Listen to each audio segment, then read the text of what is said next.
నమస్కారం ఘంటారావానికి స్వాగతం. ముందుగా ప్రధానాంశాలు. రాష్ట్రపతి భవన్లో నీతి ఆయోగ్ గవర్నింగ్ కౌన్సిల్ భేటీ, హాజరైన అన్ని రాష్ట్రాల సీఎంలు, కేంద్ర మంత్రులు.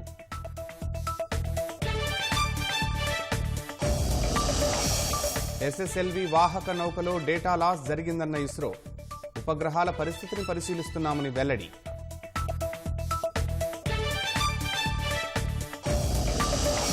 అనంతపురం జిల్లాలో ప్రజలపై ఎలుగుబంటి దాడి, గాయపడ్డ ఇద్దరిలో ఒకరి పరిస్థితి విషమం.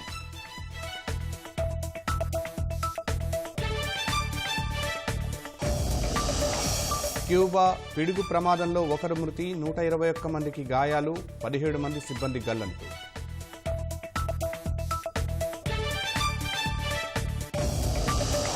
గాజా స్ట్రిప్స్ పై ఇజ్రాయెల్ భీకర దాడులు, పాలస్తీనా ఇస్లామిక్ జిహాద్ గ్రూప్ మరో అగ్రనేత హతం.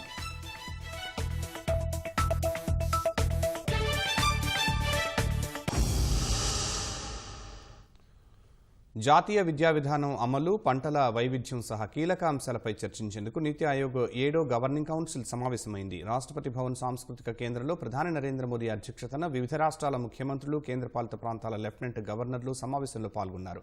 తెలుగు రాష్ట్రాల నుంచి ముఖ్యమంత్రి జగన్ హాజరయ్యారు. నీతి ఆయోగ్తో ఉపయోగం ఏమీ లేదని సీఎం కేసీఆర్ సమావేశాన్ని బహిష్కరించారు. 2019 జూలై తర్వాత తొలిసారి అన్ని రాష్ట్రాల సీఎంలతో భౌతికంగా నీతి ఆయోగ్ గవర్నింగ్ కౌన్సిల్ సమావేశం నిర్వహించడం ఇదే తొలిసారి. కేంద్రం, రాష్ట్రాల మధ్య కొత్త సహకారానికి 7వ గవర్నింగ్ కౌన్సిల్ సమావేశం నాంది పలుకుతుందని నీతి ఆయోగ్ కార్యాలయం ఆశాభావం వ్యక్తం చేసింది.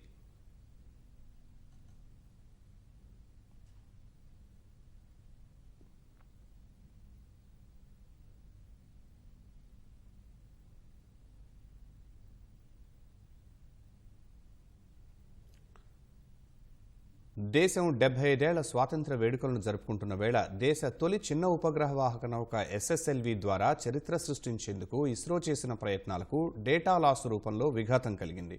ఇస్రో కొత్తగా అభివృద్ధి చేసిన ఎస్ఎస్ఎల్వి నిర్ణీత సమయానికే 2 ఉపగ్రహాలను మోసుకుంటూ నింగిలోకి దూసుకెళ్లింది. ఆకాశం మేఘావృతమైనా సరే ISRO ఉపగ్రహాలను ప్రయోగించింది.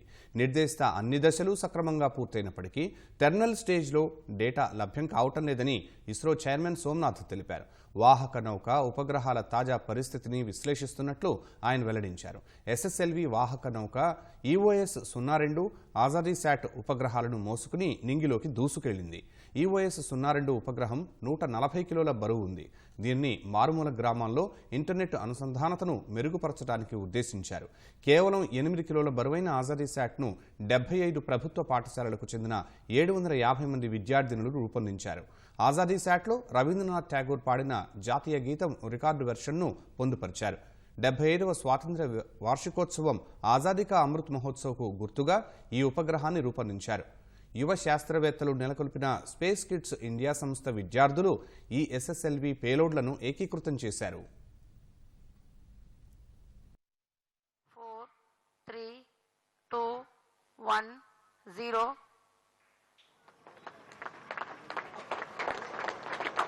Plus 5 seconds. Stop. Normal. P1 tracking. PT tracking. R2 tracking. P2 tracking. That was a brilliant lift-off, a sight to behold. प्रज्वलन और सफलतापूर्ण उत्थापन SSLV D1 लॉन्च व्हीकल का। SSLV D1 EOS-2 मिशन अपने गंतव्य की ओर। ప్రేమించిన వ్యక్తిని కలవద్దని పలుమార్లు చెప్పినా వినని కూతుర్ని చంపేందుకు కన్నతండ్రే కుట్ర పన్నిన ఘటన ఆలస్యంగా వెలుగు చూసింది. ఉత్తరప్రదేశ్ మేరఠ్కు చెందిన నవీన్ కుమార్కు తన కుమార్తె ప్రేమ వ్యవహారం నచ్చలేదు. మానుకోమని చెప్పినా ఆమె వినలేదు. దీంతో తన కుమార్తెను చంపేందుకు ఒక ఆసుపత్రి వార్డు బాయ్కి ₹1,00,000 సుపారీ ఇచ్చాడు.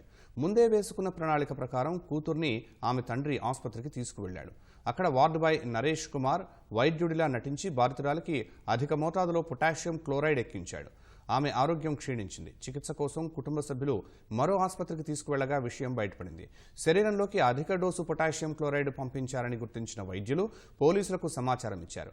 యువతిని ఆమె తండ్రి తొలుత తీసుకెళ్లిన ఆసుపత్రి సీసీటీవీ ఫుటేజీని పోలీసులు పరిశీలించారు. ఈ ఘటనలో బాధితురాలి తండ్రి నవీన్, ఆసుపత్రి వార్డు బాయ్ నరేష్, వీరికి సాయం చేసిన ఆసుపత్రి మహిళా ఉద్యోగిని పోలీసులు అరెస్టు చేశారు.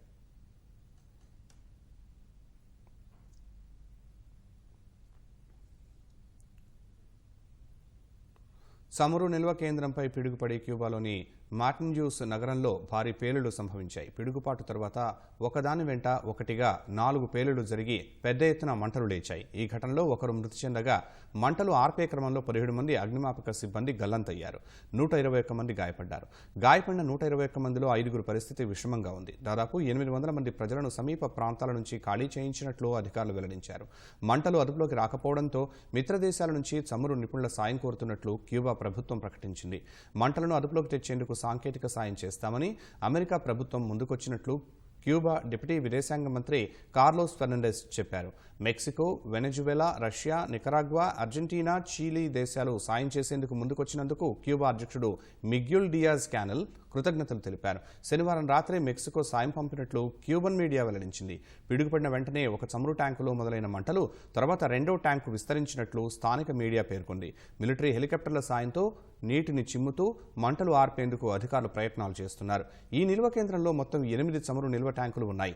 చమురు ద్వారా విద్యుత్ తయారు చేసే ప్లాంట్లకు నీటిని ఉపయోగిస్తున్నారు.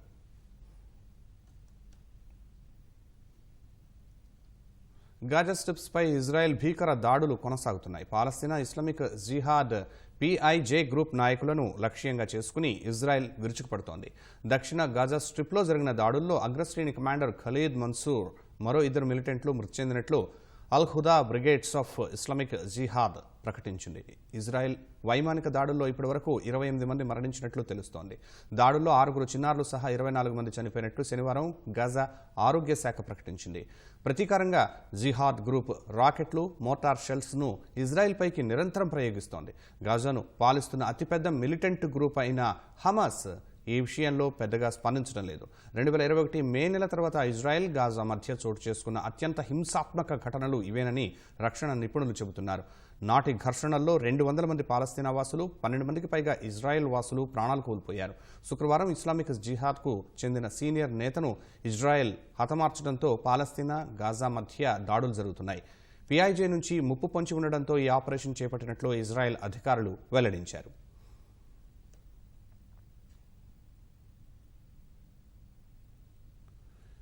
దేశంలోనే ఒకప్పుడు పేరున్న ఏపీ పోలీసులు వైకాపా ప్రభుత్వంలో రోజుకు దిగజారిపోతున్నారని తెలుగుదేశం అధినేత చంద్రబాబు ధ్వజమెత్తారు.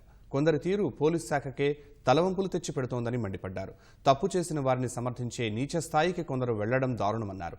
వైకాపా ఎంపీపై చర్యలు తీసుకోవాలంటూ కుప్పంలో చేపట్టిన నిరసనల సందర్భంగా దేశాన్ని కాల్చండంటూ ఒక CI వ్యాఖ్యలు చేయడాన్ని డీజీపీ సమర్థిస్తారేమో గానీ ప్రజలు హర్షించరన్నారు.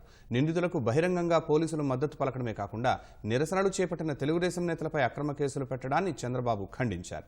తమపై తప్పుడు కేసులు మాని బరి తెగించిన అధికారులను అదుపులోకి పెట్టి పోలీసు శాఖ గౌరవాన్ని కాపాడాల్సిన బాధ్యత డీజీపీపై ఉందన్నారు.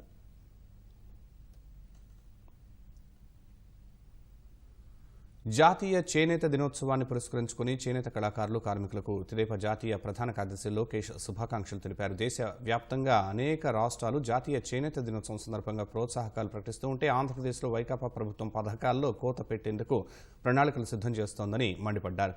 తెలుగుదేశం హయాంలో చేనేతల సంక్షేమం కోసం అమలైన అనేక కార్యక్రమాలను వైకాపా ప్రభుత్వం రద్దు చేసిందని విమర్శించారు. కేవలం 20% మందికే అమలు చేస్తున్న నేతన్న నేస్తం పథకం లబ్ధిదారుల్లో మరింత కోత పెట్టేందుకు సిద్ధమవడం దారుణమని ఆక్షేపించారు. నేతన్న నేస్తం చేనేత కళాకారులందరికీ అమలు చేయాలని లోకేష్ డిమాండ్ చేశారు. సంక్షోభంలో ఉన్న చేనేత రంగాన్ని మరింత ఇబ్బందుల్లోకి నెట్టే విధంగా విధిస్తున్న GST అంశంపై రాష్ట్ర ప్రభుత్వం కేంద్ర ప్రభుత్వంపై ఒత్తిడి తేవాలని లోకేష్ కోరారు.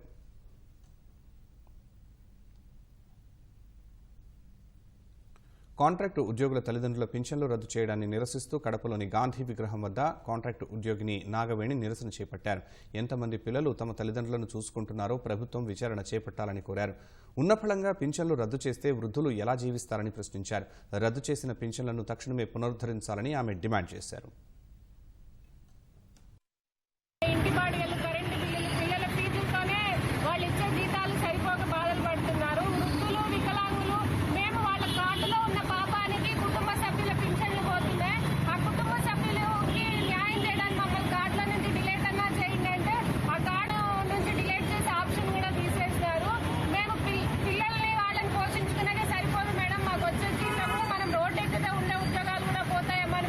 చాలా మంది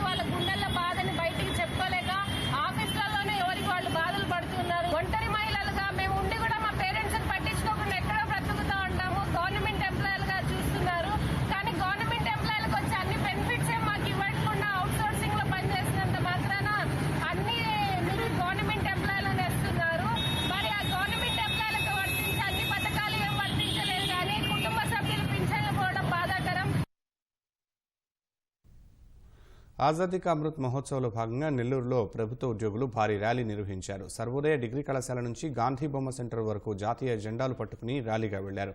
దేశభక్తి గీతాలు పాడుతూ ప్రదర్శన కొనసాగించారు. తొలుత నగర mayor Sravanthi, joint collector Kurmanath, commissioner హరిత జెండా ఊపి కార్యక్రమాన్ని ప్రారంభించారు.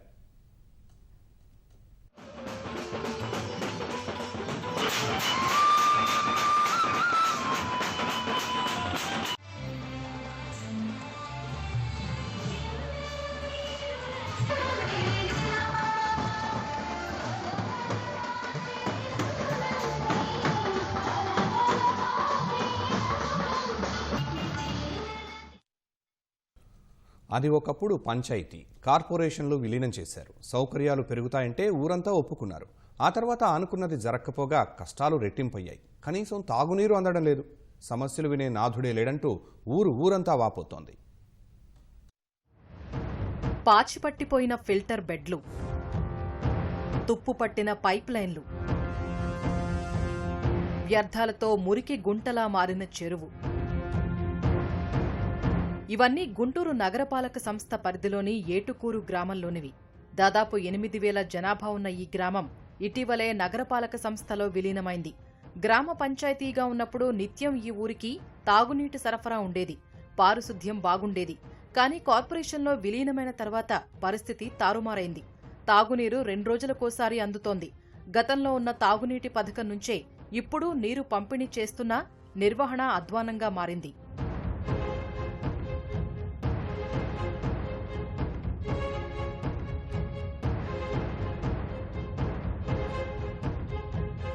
వేసవిలో ఊరికి తాగునీటిని అందించే చెరువు ఇప్పుడు కాలుష్య కాసారంగా మారింది. దీనికి సమీపంలో కొత్త కాలనీ ఏర్పాటైంది. అందులోని ఇళ్ల నుంచి వచ్చే మురుగునీరు నేరుగా చెరువులో కలుస్తోంది. సాధారణంగా కొత్త ఇళ్ల నిర్మాణ సమయంలో వాటికి సంబంధించి డ్రైనేజీ వ్యవస్థ కోసం కార్పొరేషన్ ఛార్జీలు వసూలు చేస్తుంది. కానీ ఇక్కడ మాత్రం డ్రైనేజీ ఏర్పాటు చేయకుండా వ్యర్థాల్ని నేరుగా చెరువులో కలిపేందుకు అధికారులు అవకాశమిచ్చారు. దీనిపై గ్రామస్తులు అభ్యంతరం వ్యక్తం చేస్తున్నారు.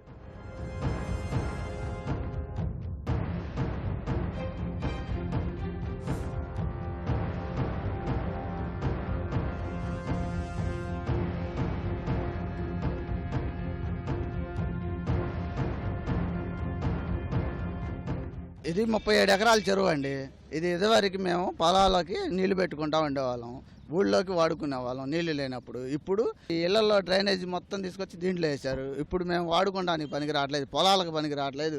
విపరీతమైన వాసన, దోమలు కూడా వస్తున్నాయి. వాళ్ళకి మున్సిపాలిటీ వాళ్ళు పర్మిషన్ ఇచ్చారంటే ఈ చెరువులోకి పెట్టుకోవచ్చు అని. చివరికి వీళ్ళు ఏమి పనులు చేయకుండా ఇక్కడ 200 ఇల్లు కట్టారండి. ఆ 200 ఇళ్ళకి ఆ డ్రైనేజ్ మొత్తం ఈ చెరువులో కలిపేశారండి. అందుకని ఆ మురుగునీరు ఆపమని వాళ్ళని ఎన్నిసార్లు చెప్పినా మున్సిపాలిటీ వాళ్ళు పట్టించుకోలేదు. పంచాయతీలో ఉన్నప్పుడు చెరువులన్నీ శుభ్రంగా ఉండేవి, ఫినిషింగ్ ఉండేది శుభ్రంగా. 15 రోజులకు ఒకసారి బీచింగ్ చల్లటం కానీ అంతా శుభ్రం చేసేవాళ్ళండి. ఇప్పుడు వీళ్ళు వచ్చినాక బీచింగ్ కాదు కదా, అసలు ఏమీ వేయట్లేదు. ఒకప్పుడు నీళ్లు మంచినీళ్ళ చెరువు ఎండిపోస్తే ఈ చెరువులో నీళ్లు మేము ట్యాంకీలకి ఎక్కించుకొని ఫిల్టర్ చేసి వాడుకున్నాం. ఇలా ఉన్న పరిస్థితులు దీనివల్ల మాకు ఇబ్బందికరంగా ఉంది. ఒకవేళ నీళ్ళలో దిగినా కూడా దద్దుర్లు లాంటి ఎలర్జీ లాంటిది వస్తుంది. మేకతోటి సుచరిత హోంమంత్రిగా ఉన్న సమయంలో గుంటూరు నుంచి ఏటుకూరుకు నీళ్లిచ్చేందుకు ₹1 కోటి వ్యయంతో పైప్లైన్ ఏర్పాటుకు 2020 ఫిబ్రవరి 19న శంకుస్థాపన చేశారు. కానీ అది శిలాఫలకానికే పరిమితమైంది. పనులు అంగుళం కూడా ముందుకు కదల్లేదు. పైప్లైన్ సంగతి అటుంచి ఇప్పుడు లైఫ్ లైన్ వంటి చెరువుని పాడు చేశారని గ్రామస్తులు మండిపడుతున్నారు.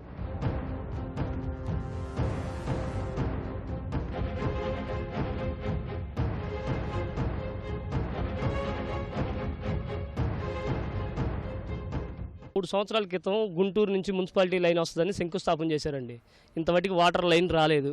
దాని గురించి కూడా మేము అడగట్లేదు. మాకున్న ఇక్కడ ఉన్న చెరువుల్ని శుభ్రం చేసుకొని ఈ చెరువుల్లో వాటర్ వదులుకుంటే మాకు సరిపోద్ది. కానీ ఈ చెరువుల్ని ఇలా వదిలేసేసి వీటిని పాడు పెట్టేసి కొంతమంది వ్యక్తులు దీన్ని చెరువులు పూర్తి చేసుకొని అన్యాకాంతం చేయడానికి ప్రయత్నం చేస్తున్నారు. ఫిల్టరింగ్ లేదు. 4 రోజులకోసారి వాటర్ ట్యాంకీలు వస్తాయి. రోజు మార్చి రోజు నీళ్లు వదులుతారు. మాకు ప్రతిరోజు నీళ్లు వదలాలి, మున్సిపల్ వాటర్ కావాలి. మేము కుళాయి పనులు అన్ని కడుతున్నాము. మాకెందుకు నీళ్లు వదలరు? నేను మున్సిపల్ కమిషనర్ గారికి చెప్పితే నాకు మే 29 కల్లా వాటర్ అందజేస్తామని చెప్పారు. కానీ ఈ రోజు వరకు కూడా నాకు అందజేయలేదు. కార్పొరేషన్లో కలవక ముందు సమస్యలు లేకుండా ఎంతో సంతోషంగా ఉన్న తాము ఇప్పుడు అష్టకష్టాలు పడుతున్నామని స్థానికులు వాపోతున్నారు. పన్నుల బాదుడు తప్ప ప్రశాంత జీవనం లేదని ఆవేదన వ్యక్తం చేస్తున్నారు.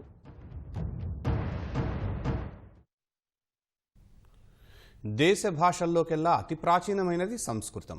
అన్ని భాషలను తర్జుమా చేసే సాంకేతికత వచ్చినా సంస్కృతానికి మాత్రం ఎవరూ కనిపెట్టలేకపోయారు. దాన్ని సుసాధ్యం చేశారు ఓ ఆచార్యుడు. ఎన్నో ఏళ్లపాటు శ్రమించి సంస్కృతాన్ని సులువుగా తర్జుమా చేసే సాంకేతికత రూపొందించారు. కేంద్ర ప్రభుత్వం నుంచి పేటెంట్ పొందిన ఆ సాఫ్ట్వేర్ను త్వరలోనే అందరికీ అందుబాటులోకి తెచ్చే ప్రయత్నాలు చేస్తున్నారు.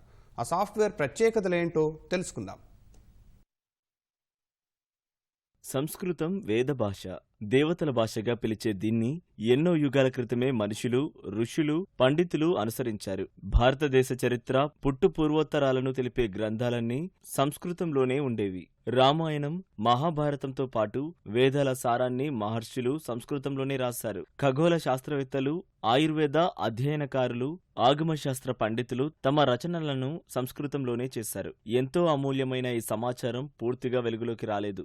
సంస్కృతాన్ని తర్జుమా చేసే సాంకేతికత లేకపోవడమే దీనికి కారణం. క్లిష్టమైన సంస్కృతాన్ని తర్జుమా చేసేందుకు నెల్లూరు జిల్లా కావలికి చెందిన ప్రొఫెసర్ కామేశ్వరరావు విశేష కృషి చేశారు.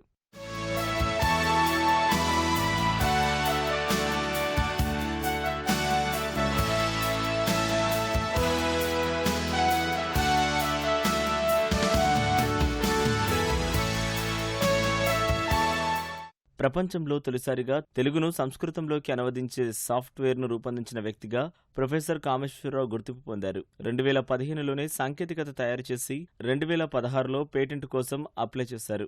దీన్ని పరిశీలించిన భారత ప్రభుత్వం 2022 జూన్ 23న పేటెంట్ గ్రాంట్ చేసింది. ప్రపంచ ప్రఖ్యాతి చెందిన గూగుల్ ట్రాన్స్లేషన్లోనూ తెలుగును సంస్కృతంలోకి అనువదించే సాధనం లేని సమయంలోనే ఈ సాంకేతికతను అభివృద్ధి చేసే పేటెంట్ సాధించారు. తెలుగు సంస్కృతం యాప్ మైక్రోసాఫ్ట్ సంస్థ సహకారంతో అందుబాటులోకి రానుంది.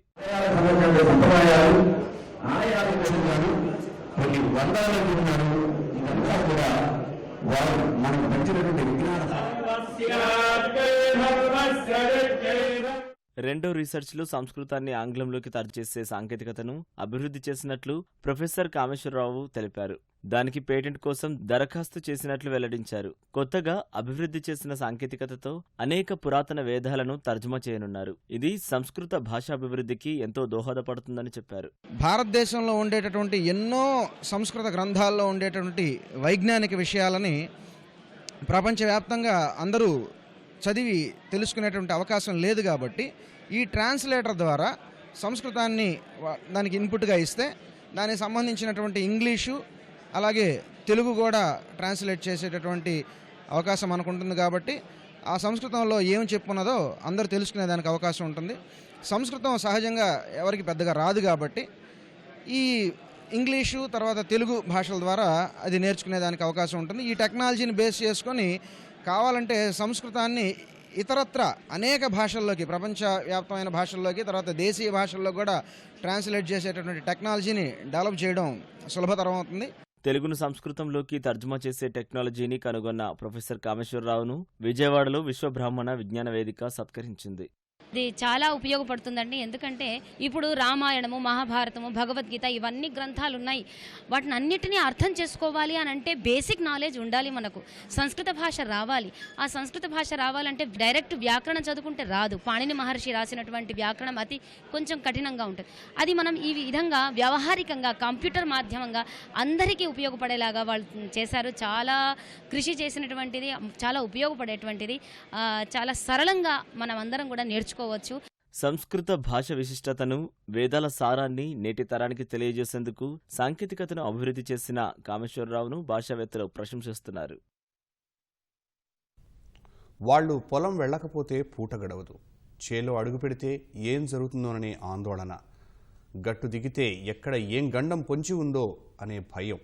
ఒకరిద్దరు కాదు, ఏటా 100 మంది పాము కాట్లతో చనిపోతున్నారు. వరి నాట్ల సీజన్ మొదలవడంతో దివిసీమ రైతులు బిక్కుబిక్కుమంటూ పొలం పనులు చేసుకుంటున్నారు. కృష్ణా జిల్లాలోని దివిసీమ ప్రాంతంలో పాముకాట్లు రైతులకు, కూలీలకు కంటి మీద కొనుక్కు లేకుండా చేస్తున్నాయి. ప్రస్తుతం అవనిగడ్డ, నాగాయలంక, కోడూరు మండలాల్లో సుమారు 70,000 ఎకరాల్లో వరి నాట్లు ముమ్మరంగా సాగుతున్నాయి. వరి నాట్లు తీసే సమయంలో, నాటు వేసే సమయంలో కూలీలు ఎక్కువగా పాముకాటుకు గురవుతున్నారు. పాములు రాకుండా నారుమడుల్లో విషపు గుళికలు చల్లుతున్నా పాముల బెడద తీరడం లేదని రైతులు వాపోతున్నారు. త్రాచుపాము, నాగుపాము, రక్తపింజరి, కట్లపాము, గుమ్మడి విత్తుల పింజరి రకం పాముల సంచారం ఎక్కువగా ఉందంటున్నారు రైతులు. 10 అంగుళాల సైజులో చిన్న పాములు ఉన్నాయని, అవి కాటు వేస్తే కాలు తిమ్మిరి వచ్చి కళ్లు తిరిగి పడిపోతున్నారని రైతులు అంటున్నారు. వైద్యం కోసం అవనిగడ్డ, చెల్లపల్లి, మచిలీపట్నం ప్రభుత్వ ఆసుపత్రులకు వెళ్లేలోపే ప్రాణాలు పోతున్నాయని ఆవేదన వ్యక్తం చేస్తున్నారు. పూట 6ంటికల్లా పనికి వెళ్ళిపోతారండి నారు లాగడానికి. ఈ నారు లాగేటప్పుడు ఏమవుతుందంటే నార్మల్ పాములు అవి ఉంటున్నాయి, నాటేసేటప్పుడు ఆడవాళ్ళకి పాములు అవి ఉంటున్నాయి. ఆ పాములు పడపాములు అండి. అవి కరిస్తే కనుక కొంచెం హాస్పిటల్కి తీసుకెళ్లాలంటే మేము అవనగడ్డ, బందరో అట్లా తీసుకెళ్లాల్సి వస్తుందండి. అదే పాము ఘాటికి ముందు మా హాస్పిటల్లో పెడితే కనుక మాకు బాగుంటుంది కదండి, అందుబాటులో ఉంటుంది. ప్రాథమిక ఆరోగ్య కేంద్రాల్లో మాకు అందుబాటులో ఉంచి డాక్టర్లు కూడా కొంచెం మాకు సాయంత్రం 6 గంటల వరకు కూడా ఉంటే హాస్పిటల్లో అందుబాటులో ఉంటే మాకు బాగుంటుందండి. సరైన ప్రాథమిక ఆరోగ్య కేంద్రాల్లో మంచిగా మెడిసిన్ అందిస్తే బాగుంటుందని చెప్పి మేము అందరినీ మిమ్మల్ని ప్రభుత్వాన్ని కోరుకుంటున్నామండి. మేము గట్లమ్మడి కూడా పని చేసుకునేటప్పుడు కూడా మాకు ఈ పొడవాములు ఒక జాన్నర తగులుతున్నాయి. అటు పారెట్టు కొడుతున్నాం, సత్యమే లేదో తెలియదు. ఇవాళ కూడా ఆకుమడిలో 2 పాములు చంపాం. ఇటు వల్ల మాకు చాలా భయంగా ఉంది. ఏటా సుమారు 500 నుంచి 800 మంది రైతులు, కూలీలు పాము కాట్లకు గురవుతున్నారు. పాము కాట్లపై అవగాహన కల్పించాల్సిన కృష్ణా అభయారణ్యం వన్యప్రాణి విభాగం అధికారులు పట్టించుకోవట్లేదనే విమర్శలున్నాయి. స్నేక్ సొసైటీ స్వచ్ఛంద సంస్థలు కూడా 2 ఏళ్లుగా దివిసీమకు రాలేదంటున్నారు. నాట్ల సీజన్ ముగిసే ఈ 2 నెలలు అన్ని ప్రభుత్వ ప్రాథమిక ఆరోగ్య కేంద్రాల్లో వైద్యులతో పాటు పాము కాటు మందులు అందుబాటులో ఉంచాలని రైతులు కోరుతున్నారు. ఊర్లో ఎదలు ఎక్కువండి, ఎదల చేరు, వరి నాట్లు తక్కువ, వరి నాట్లు కన్నా ఎదచేలు ఎక్కువ. ఎద పోయినప్పుడు మళ్ళీ మడిపోసి దమ్ము చేసి నాట్లు వేస్తాం.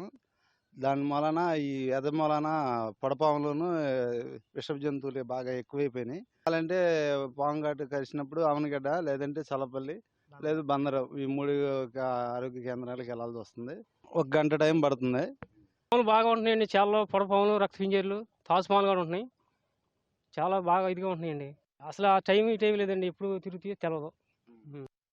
నేను 2 చంపానండి, చేసే కనపడలా, చూసాం కదా.